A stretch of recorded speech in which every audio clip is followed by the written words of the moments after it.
प्यारे बच्चों, आज हम कक्षा 6 गणित में अध्याय 6 कोण के अंतर्गत दक्षता अभ्यास 8 के प्रश्नों को हल करेंगे। जिसमें पहला प्रश्न दिया है, क्या यदि साइकिल के पहिए में 36 सममित तीलियां हों तो दो आसन्न तीलियों के बीच का कोण ज्ञात कीजिए।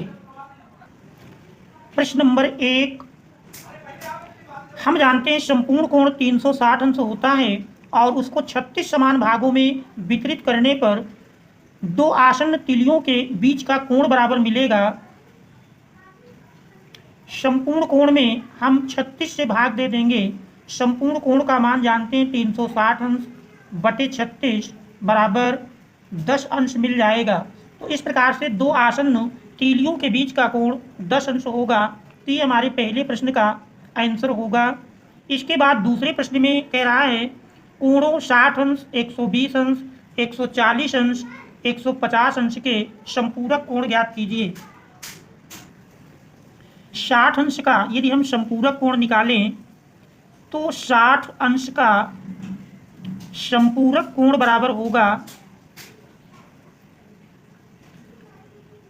किसी भी कोण का संपूरक कोण निकालना है तो 180 अंश से उस कोण को घटा देने पर उस कोण का संपूरक कोण मिल जाएगा।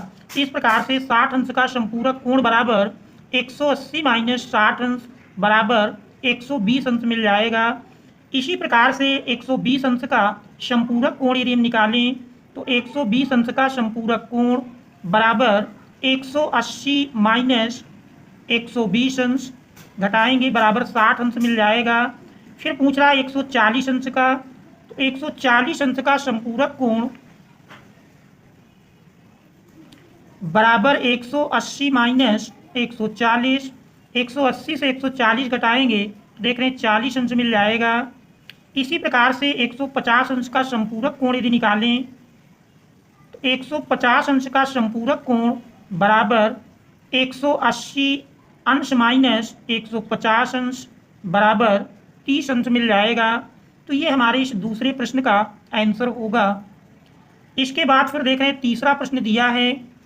तीसरे में कह रहा, व्यायाम करते समय जब छात्र को निर्देशित किया जाता है कि पीछे मुड़, वह कितने अंश से घूम जाएगा या घूम जाता है।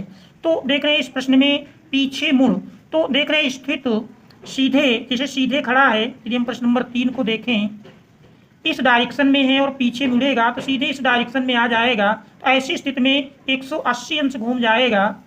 तो पीछे मुड़ उस स्थिति में वह 180 अंश का कोण घूमेगा। तो तीसरे के फर्स्ट पार्ट का आंसर होगा 180 अंश। सेकंड पार्ट में पूछ रहा है दाएं घूम, तो वह कितने अंश से घूम जाता है। तो इसमें यदि देखें, मान लीजिए इस स्थिति में है, दाएं घूमेगा तो दाएं हाथ की ओर इस स्थिति में आ जाएगा। तो देख रहे हैं इस स्थिति में 90 अंश का कोण घूमता है। तो सेकंड पार्ट का आंसर 90 अंश होगा। इसके बाद चौथा प्रश्न है। चौथे प्रश्न में दिया है, क्या निम्नांकित कोणों के प्रकार उनकी माप के आधार पर लिखिए। तो देख रहे हैं प्रश्न नंबर 4 में पहले दिया है 0 अंश। 0 अंश का कोण हम जानते हैं शून्य कोण कहलाता है, इसे हम शून्य कोण कहते हैं। और 30 अंश के कोण को न्यून कोण कहते हैं। 30 अंश का कोण न्यून कोण कहलाता है। फिर देख रहे हैं 90 अंश के कोण को सम कोण कहते हैं, ये हमारा सम कोण कहलाएगा। इसके बाद 135 अंश, देख रहे हैं 90 अंश से अधिक है परंतु 180 अंश से कम है, तो इस प्रकार के कोण को हम अधिक कोण कहते हैं। तो 135 अंश अधिक कोण है। इसके बाद फिर देख रहे हैं 180 अंश दिया है। 180 अंश के कोण को सरल कोण या ऋजु कोण कहते हैं, तो ये सरल कोण है। इसके बाद 225 अंश, तो 180 अंश से अधिक परंतु 360 अंश से कम के कोण को हम बृहत कोण कहते हैं, तो ये बृहत कोण है। इसके बाद फिर देख रहे हैं 360 अंश दिया है। 360 अंश के कोण को संपूर्ण कोण कहते हैं, ये संपूर्ण कोण है। फिर इसके बाद पांचवा प्रश्न है। पांचवें प्रश्न में दिया है कह रहा निम्नांकित का उत्तर लिखिए। पांचवें के फर्स्ट पार्ट में न्यून कोण का कोटिपूरक कोण होता है। देखिए खाली स्थान भरना है, तो यहाँ पर यदि देखें न्यून कोण का कोटिपूरक कोण जिन दो कोणों का योगफल 90 अंश होता है तो दोनों एक दूसरे के कोटिपूरक कोण कहलाते हैं। अब यदि हम उदाहरण के द्वारा समझें, जैसे 30 अंश न्यून कोण है और 30 अंश का कोटिपूरक 90 से 30 घटाएंगे 60 अंश मिलेगा। 60 अंश भी देखते हैं न्यून कोण है, इसलिए न्यून कोण का कोटिपूरक कोण न्यून कोण होता है। तो इस खाली स्थान में हम न्यून कोण भरेंगे। तो इस प्रकार से देख रहे हैं प्रश्न नंबर पांचवें के फर्स्ट पार्ट में अगर देखें तो पांचवें के फर्स्ट पार्ट में आएगा न्यून कोण का कोटिपूरक कोण। इस खाली स्थान में हम न्यून कोण लिखेंगे, न्यून, और देख रहे हैं कोण आगे लिखा ही है, तो न्यून कोण का कोटिपूरक कोण न्यून कोण होता है, तो न्यून भर देंगे। इसके बाद सेकंड में यदि देखें न्यून कोण का संपूरक कोण, जब दो कोणों का योग 180 अंश होता है तो दोनों एक दूसरे के संपूरक कोण कहलाते हैं। अब यहाँ हम जैसे 30 अंश न्यून कोण है, इसका संपूरक निकालेंगे, 180 से 30 घटाएंगे 150 मिलेगा। 150 अंश का कोण अधिक कोण है, इसलिए न्यून कोण का संपूरक कोण अधिक कोण होता है। कोण देखने लिखा है तो खाली स्थान में हम अधिक भर देंगे। इसके बाद फिर देख रहे हैं, इसके बाद अगला पार्ट है थर्ड में कह रहा एक समकोण का संपूरक कोण खाली स्थान कोण होता है। एक समकोण अर्थात 90 अंश, तो 90 + 90 = 180 होता है, इसलिए समकोण का संपूरक कोण समकोण होगा। तो खाली स्थान में सम भर देंगे।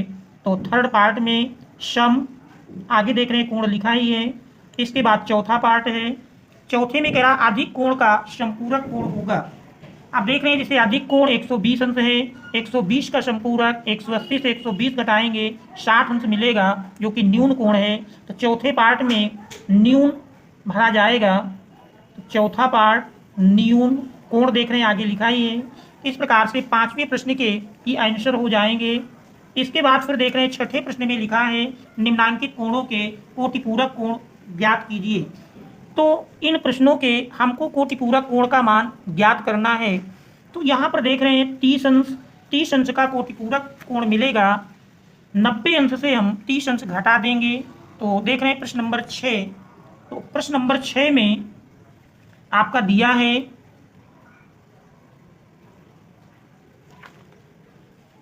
30 अंश का कोटिपूरक कोण निकालना है।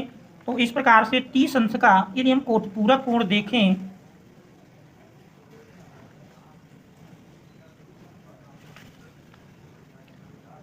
प्रश्न नंबर 6, सबसे पहले 30 अंश का कोटिपूरक कोण, 30 अंश का कोटिपूरक कोण बराबर मिलेगा 90 से 30 घटा देंगे, 90 अंश माइनस 30 अंश बराबर 60 अंश मिल जाएगा। इसके बाद देख रहे हैं सेकंड पार्ट में 60 अंश का कोटिपूरक कोण पूछ रहा है। 60 अंश का कोटिपूरक कोण बराबर 90 अंश माइनस 60 अंश बराबर 30 अंश मिल जाएगा। थर्ड पार्ट में देख रहे हैं 40 अंश का पूछ रहा है। तो यदि हम 40 अंश का कोटिपूरक कोण देखें तो 40 अंश का कोटिपूरक कोण बराबर 90 माइनस 40 बराबर 50 अंश मिल जाएगा। इसके बाद फिर देख रहे हैं चौथे पार्ट में 50 अंश का कोटिपूरक कोण बराबर 90 अंश से 50 अंश घटा देंगे बराबर 40 अंश मिल जाएगा। तो इस प्रकार से प्रश्न 6 का आंसर होगा। अब हम देखते हैं 7वां प्रश्न। 7वें प्रश्न में दिया है, देख रहे हैं 7वां प्रश्न है।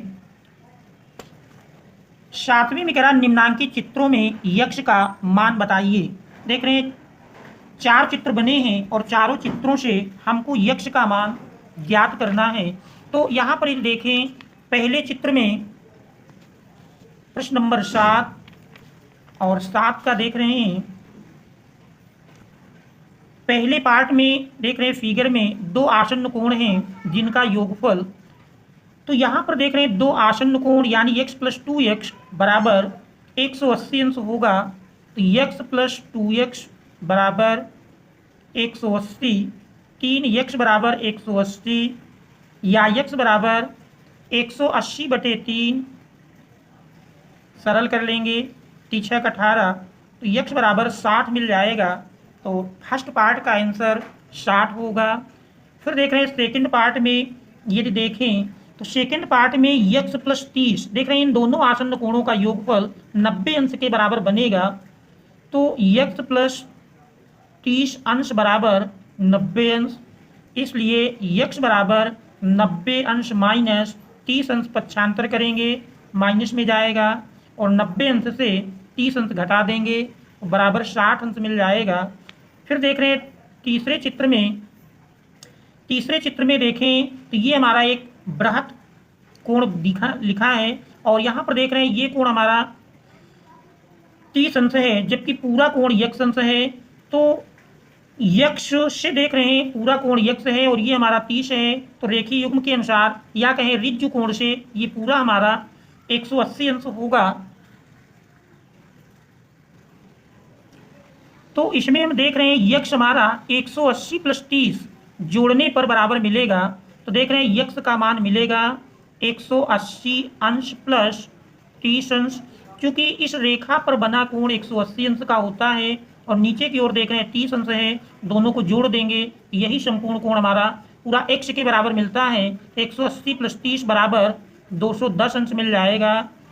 इसके बाद फिर देख रहे हैं चौथे चित्र में यदि देखें तो चौथे में देख रहे हैं कि ऊपर 150 अंश है, जबकि हम देख रहे हैं ये आमने सामने की यक्ष हैं। शीर्षाभिमुख कोण के अनुसार देखें तो नीचे का कोण भी 180 अंश का होगा। कह सकते हैं एक रेखा है और इस रेखा के एक ही ओर बनने वाले दोनों कोणों का योगफल 180 अंश होगा, इसलिए यक्ष प्लस 150 अंश बराबर 180 अंश सरल कर लेंगे तो यक्ष बराबर मिल जाएगा 180 अंश माइनस 150 अंश, 180 से 150 घटाएंगे 30 अंश मिल जाएगा। तो ये हमारे इस प्रकार से 7वें प्रश्नों का आंसर हो जाएगा। अब हम देखते हैं 8वां प्रश्न। 8वें प्रश्न भी कह रहा है एक संपूर्ण कोण को 60 अंश के कितने अपवर्त्यों में विभक्त कर सकते हैं, इसका सत्यापन पटरी प्रकार से कीजिए। तो एक संपूर्ण कोण हम जानते हैं 360 अंश का होता है और इसे 60-60 अंश में विभक्त करना है, तो कितने अपवर्त मिलेंगे ये हमको निकालना है। इसमें यदि हम देखें तो इसमें देख रहे हैं मिल जाएगा संपूर्ण कोण को 60 अंश के अपवर्त्यों में विभक्त करना है। प्रश्न नंबर 8, संपूर्ण कोण 360 अंश का है, 60-60 अंश के अपवर्त्यों में विभक्त करना है। तो पूछ रहा है इस कितने अपवर्त्यों में विभक्त होगा। 60 अंश से भाग दे देंगे, देख रहे हैं 6×6 36, इस प्रकार से 6 भागों में विभक्त हो जाएगा। 60-60 अंश के 6 भागों में विभक्त होगा और इसका हम पटरी और प्रकार की सहायता से सत्यापन करना भी सीखेंगे। तो इस प्रकार से ये हमारे 8वें का उत्तर होगा। 9वें में पटरी और प्रकार की सहायता से 300 अंश का कोण खींचना है। तो thanks all of you for watching.